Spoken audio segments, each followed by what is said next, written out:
हरिः ओम्। ओम् गुरुर्ब्रह्मा गुरुर्विष्णुः गुरुदेवो महेश्वरः गुरुसाक्षात् परब्रह्म तस्मै श्रीगुरुवे नमः। ॐ गणानां त्वा गणपतिगुं हवामहे कविं कवीनामुपमश्रवस्तवम् ज्येष्ठराजं ब्रह्मणां ब्रह्मणस्पत आनशृण्वन्नोतिभिः सीदसादनम्। श्रीगोविन्दमाम्बा समेत वीरब्रह्मेन्द्र जगद्गुरुदेवाय नमः। ओम श्री अल्लाडुपल्लि वीरभद्रस्वामिने नमः। ओम श्री कनमपोलेरि देवतायै नमः। माता पितृभ्यो नमः। మహాభక్తజనులకు నమస్కారం. అఖిలాండకోటి బ్రహ్మాండ నాయకుడు ఆది నారాయణుడు ప్రత్యక్ష నారాయణునిగా అవతరించిన దివ్య స్వరూపము శ్రీమద్ విరాట్ పోతులూరి వీరబ్రహ్మేంద్ర స్వామివారు. భూత భవిష్యత్ వర్తమాన కాలజ్ఞాన రహస్య విశేషాలనెన్నింటినో మానవాళికి అందించి ఆదరించి సకల జన హృదయాంతర్గత ఆధ్యాత్మిక జ్యోతిని ప్రజ్వరింపజేసిన భగవత్ స్వరూపులు శ్రీ వీరబ్రహ్మంగారు. బ్రహ్మంగారు బోధించిన దివ్య కాలజ్ఞానాన్ని అనేకమైన పరిశోధనా విశేషాలతో సవివరంగా గతంలో మీకు క్యాసెట్ల రూపంలో అందించాను. అత్యంత భక్తి ప్రపత్తులతో వాటిని ఆదరించిన ఆంధ్ర భక్త జనావళికి ధన్యవాదములు సమర్పిస్తున్నాను. మీ అందరకు వాగ్దానం చేసిన ప్రకారంగా శ్రీ వీరబ్రహ్మేంద్ర స్వామి వారి సంపూర్ణ చరిత్రను 2 భాగములుగా మఠాధిపతులు శ్రీ శ్రీ శ్రీ వీరభోగ వసంత వెంకటేశ్వర స్వామి వారి దివ్యాశీస్సులతో సమర్పిస్తున్నాను. 8,64,000 సంవత్సరాల ద్వాపర యుగం సమాప్తమైంది. ఆ యుగ ధర్మ సంరక్షణ కోసమై అవతరించిన శ్రీకృష్ణ పరమాత్మ తన అవతారం పరిసమాప్తం చేశాడు. పరీక్షిత్ మహారాజ పట్టాభిషేకానికి ముందుగానే కలియుగం ప్రారంభమైంది. దైవ బలంతో అది ఆగింది. ఆనాడు తన ప్రభావం తగ్గించుకున్న కలికాలం జనమేజయుని అనంతరం విజృంభించింది. దినదిన ప్రవర్ధమానమై వర్ధిల్లింది. సకల మానవ సమూహాల మనస్సులను ఆవరించింది. బుద్ధులను పెడత్రోవలు పట్టించింది. జ్ఞానులను సైతము అజ్ఞానులుగా మార్చింది. పండితులు పామరుల వలె ప్రవర్తించేటట్లు చేసింది. రాజులను రాక్షసులుగా మార్చింది. పాలకులను పీడాకారకులుగా మార్చింది. వావి వరుసల గంగలో కలుస్తున్నాయి. కుల మత వర్గముల పేరున మారణ హోమాలు విజృంభించాయి. కుల కలహాలు, మత ద్వేషాలు, మంటలు మహాజ్వలంగా చెలరేగిపోయాయి. కనుచూపు దూరంలో కలికాలంలో ధర్మం కనిపించకుండా పారిపోయింది. అణువణువున అధర్మ తాండవించింది. పుణ్యాత్మలను పాలించేవాడే లేకపోయాడు. ధర్మాత్ములకు ధరణిలో దారి లేకుండా పోయింది. సమస్త మృగ మానవ పశు పక్షి క్రిమి కీటక స్థావర జంగమాదులలో ఆవరించిన కలికాలపు ఆవేశ కావేశపూరిత క్షోభకు అంతే లేకుండా పోయింది. ఆ పాపపు భారాన్ని భరించలేక భూదేవి కృంగిపోయింది. హృదయం వికలమైంది. కన్నీరు కట్టలు తెంచుకుంది. దిక్కులేని ధరణీ దేవత దానవ సంహారి దామోదరుని వద్దకు వెళ్లి మొరబెట్టుకుంది. ఆదినారాయణుడు సకల పాప నిర్మూలనా కంకణాధారుడై శంఖు చక్ర గదాదులను ధరించాడు. అట్టహాసంగా అధర్మదేవతపై యుద్ధానికి సిద్ధమై అపశకునాలు గోచరించి ఆగిపోయాడు. తన శక్తికి మించిన పాపపు శక్తిని హరించటం తన ఒక్కడి వలన కాదని నిర్ణయించుకున్నాడు. బ్రహ్మ, ఈశ్వర, ఇంద్ర, సూర్యులను స్మరించాడు. బ్రహ్మ, విష్ణు, మహేశ్వర, ఇంద్ర, సూర్యులు వైకుంఠంలో సమాలోచనలు చేశారు. జగత్పిత, తమ సృష్టి విధాత, సృష్టి కర్మ, పరమాత్మ ఓంకార పురుషుని ప్రార్థించి సమస్య విన్నవించుకున్నారు. ఆదినారాయణ, నీవు వీరంభొట్లయ్య, వీరప్పయ్య, వీరబ్రహ్మేంద్రుడు అనే 3 నామములతో ఒకే అవతారము ధరించి మానవులలో మానవుడవై జన్మించు. మానవుడవై అవతరించినా నీ మహిమలు, శక్తి విశేషాలు యథాతథంగా ఉంటాయి. కృత, త్రేత, ద్వాపర 3 యుగాల పాపమును తనలో కలుపుకొని ఉన్న ఈ కలియుగ ధర్మ సంరక్షణ నిర్వహణ నీ ఒక్కని వలన కాదు. నా దివ్య శక్తిని నీకు కొంత అందిస్తున్నాను. ఈ శక్తి ప్రభావంతో భూత భవిష్యత్ వర్తమాన కాలజ్ఞాన విశేషాలను కాలజ్ఞాన రూపంలో మానవులకు ముందుగానే తెలియజెప్పు. నీ ద్వారా బోధించబడిన కాలజ్ఞాన వాక్యములు యథార్థంగా అక్షర సత్యంగా జరుగుతాయి.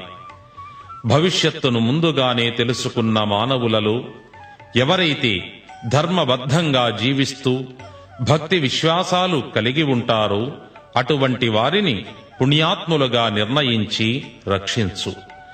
మిగిలిన వారందరూ కాలజ్ఞానము ప్రకారం జరిగే మహాప్రళయాలలో నశించిపోతారు. అప్పుడు మాత్రమే భూభారం తగ్గిపోగలదు. నీకు సహాయకునిగా సిద్ధయ్య, ఆనంద భైరవుడు అనే 2 నామములతో 2 అవతారములు ధరించి మహేశ్వరుడు వెంట ఉండగలడు.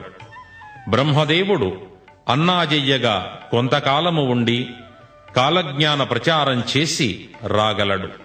సర్వే జనాః సుఖినో భవంతు అని కర్తవ్యబోధ చేసి అదృశ్యుడయ్యాడు పరమాత్మ. పరమాత్మ ఆదేశానుసారం శ్రీ మహావిష్ణుమూర్తికి మానవ జన్మను ప్రసాదించగల పుణ్య దంపతులు భూలోకంలో ఎక్కడ ఉన్నారో అని ఒక మాయా సాధువు రూపం ధరించి మహేశ్వరుడు భూలోకానికి వచ్చాడు. బ్రహ్మాండపురము అనే గ్రామంలో పరిపూర్ణయాచార్యుడు, ప్రకృతాంబ అనే విశ్వబ్రాహ్మణ పుణ్య దంపతులు అష్టైశ్వర్యాలతోనూ భోగభాగ్యాలతోనూ తొలదూగుతున్నారు. కాని వారికి సంతానం లేదు. సంతానాభిలాషులై వారెన్నెన్నో వ్రతాలు పూజలు చేసి ఉన్నా ఫలం దక్కలేదు. నిరాశ నిస్పృహలతో మునిగి ఉన్న ఆ దంపతుల గృహం చేరుకున్నాడు పరమేశ్వరుడు. వారి చేత అర్ఘ్యపాద్యాదులందుకున్నాడు. వారి గోడు విన్నాడు. పరిపూర్ణయాచార్య, పుణ్యం చేసిన కొలది పురుషుడు మంచివాడు లభిస్తాడు. దానం చేసిన కొలది బిడ్డలు ఉత్తములు కలుగుతారు అని పెద్దల మాట.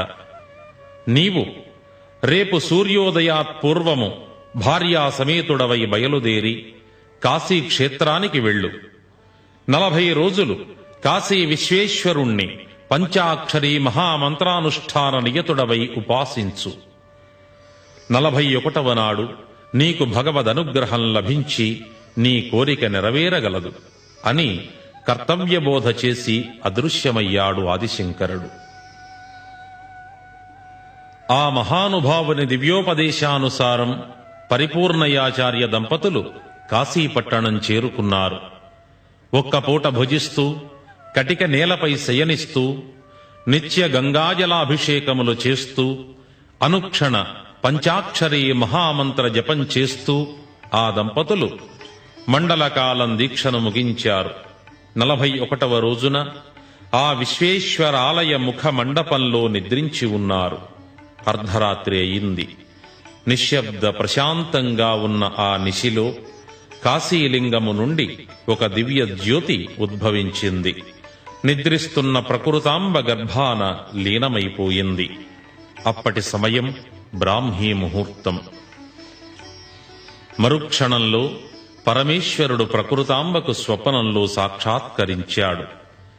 తల్లి ప్రకృతాంబ, నా భక్తురాలవైన నీకు ఒక దైవ రహస్యం చెబుతున్నాను, ఆలకించు.